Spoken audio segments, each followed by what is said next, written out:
ഇന്നൊരു പുളി പറിക്കൽ കാഴ്ചയാണ്. മഴ തുടങ്ങി പുളികൾ പാകമായപ്പോൾ മുതൽ ഇവ പറിക്കണമെന്ന് വിചാരിച്ചിട്ട് ഇന്നാണ് എത്തിപ്പെടാൻ കഴിഞ്ഞത്. ഇത് ഞങ്ങളുടെ അനിയത്തിയുടെ വീട്ടിലെ പുളിമരമാണ്. അനിയനാണ് പുളിമരത്തിന് മുകളിൽ കയറിയുള്ള ഓപ്പറേഷൻസ്.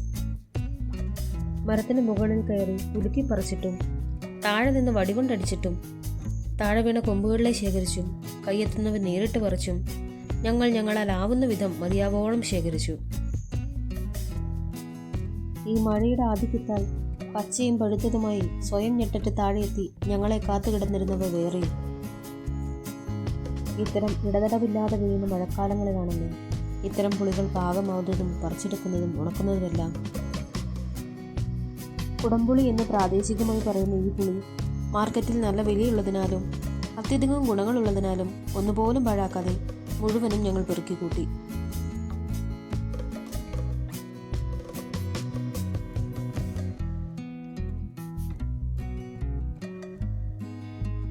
അതിനിടയിൽ എവിടെ നിന്നോ ഓടിയെത്തിയ ഒരു മഴ ഞങ്ങളെ കുറച്ചൊന്നും ബുദ്ധിമുട്ടിച്ചെങ്കിലും തെല്ലും തളരാതെ കിട്ടിയ പുളികളൊക്കെ പെറുക്കി ചാക്കിലാക്കാൻ തുടങ്ങി.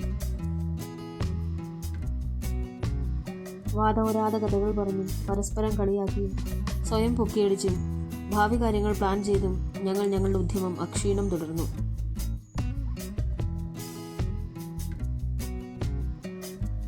അതുകൊണ്ട് മഴ പോലും നാണിച്ചുപോയി. എന്നാലും ഞങ്ങൾ ഈ പഞ്ചവർണ്ണ കൂട്ടിനുള്ളിൽ തന്നെ തുടർന്നു.